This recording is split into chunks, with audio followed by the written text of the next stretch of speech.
Magandang araw. Ngayong araw ay atin namang tatalakayin ng huling bahagi ng ating leksyon na may pambangat na panukala ng Diyos para sa pagsasauli ng tao.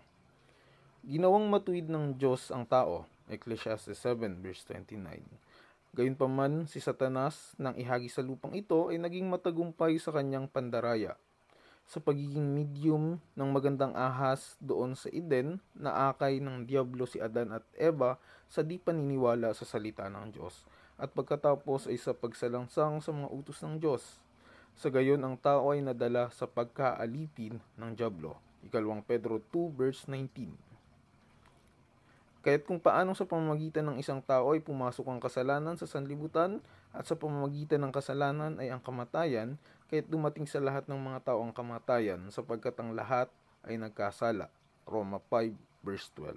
Unang tanong, sa pinakamadilim niyang sandali, nang madaman niya kung ano ang nawala sa kanya, paano nakapagpalakas ng loob kay Adan ang sinabi ng Diyos sa ahas? Genesis 3 verse 15.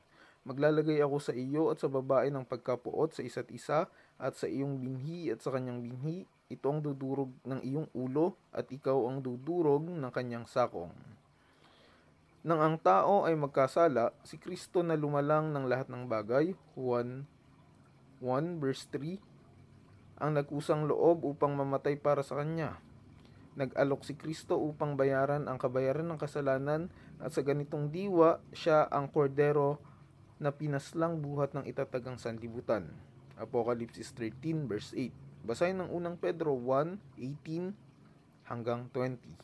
Ikalawang tanong, sa kaninong binhi darating ang manunubos sa tao? Ang binhi ng babae ang dudurog sa ulo ng ahas. Genesis 3:15. Si Kristo ay kinakailangang maging binhi ng babae at ginawa sa isang babae upang harapin ang ahas sa kanyang kalagayan ng oras na pumasok ang kasalanan sa lahi ng tao. Ikatlong tanong, si Kristo ba ay ginawa sa isang babae? Galatia 4 verse 4 at 5. Subalit nang dumating ang ganap na kapanahunan, isinugo ng Diyos ang kanyang anak na ipinanganak ng isang babae at ipinanganak sa ilalim ng kautusan upang tubusin ang mga nasa ilalim ng kautusan upang matanggap natin ang pagkupkop bilang mga anak. Hebreo 2 verse 17, kaya't kailangan siya ay maging kagaya ng kanyang mga kapatid. Kaapat na tanong, nang si Kristo ay panganak ni Maria, siya ba ay nakabahagi ng likas ni Maria? Hebreo 2 verse 14, kaya yamang ang mga anak ay nakibahagi sa laman at dugo, at siya man ay nakibahagi rin sa mga bagay na ito, upang sa pamamagitan ng kamatayan ay kanyang mapuksa ang may kapangyarihan sa kamatayan, sa makatwid ay ang Diablo. Maliwanag na sinasabi ng Biblia na kinuha niya sa kanyang sarili ang likas ng tao. Gayon may walang kasalanan, Hebreo 4 verse 15. Siya ay napagod, Juan 4 verse 6. Siya ay nagutom, Mateo 4 verse 2. Siya ay nauhaw, John 19 verse 28. Ito ay nagpapakilala na si Jesus ay naging isang tao. Gayunman ay hindi siya nagkasala kahit upang mabigyang kasiyahan ang kanyang mga pangangailangan. Ikalimang tanong, ano ang kaugnayan ni Kristo sa Diyos at sa tao? Pilipos 2 verses 5 hanggang 8. Magkaroon kayo sa inyo ng ganitong pag-iisip na kay Kristo Jesus din naman, na siya, bagamat nasa anyo ng Diyos, ay hindi niya itinuring na isang bagay na dapat panghawakan ang pagiging kapantay ng Diyos, kundi hinubaran niya ang kanyang sarili at kinuha ang anyong alipin na naging katulad ng tao. At palibhas ay natagpuan sa anyo ng tao, siya ay nagpakababa sa kanyang sarili at naging masunurin hanggang sa kamatayan, maging sa kamatayan man sa krus. Si Kristo ay nasa anyong Diyos, ngunit kinuha niya ang anyong tao.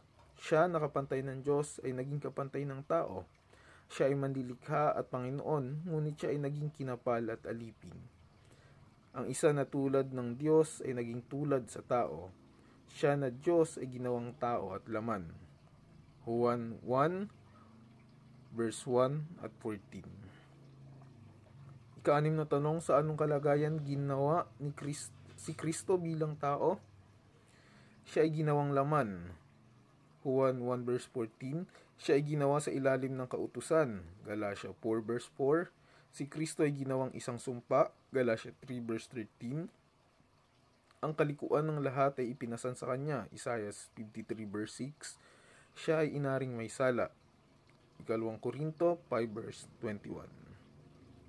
Ika-7 tanong, sa anong dahilan ginawa si Kristo sa gayong kalagayan? Unang Juan 3 verse 1. Masdan ninyo kung anong uri ng pag-ibig ang ipinagkaloob sa atin ng Ama upang tayo matawag na mga anak ng Diyos. At tayo gayon nga. Dahil dito'y hindi tayo nakikilala ng sanlibutan sapagkat siya'y hindi nakikilala nito. Nang si Jesus ay mamatay doon sa krus, binayaran niya ang parusang kamatayan dahil sa ating mga kasalanan.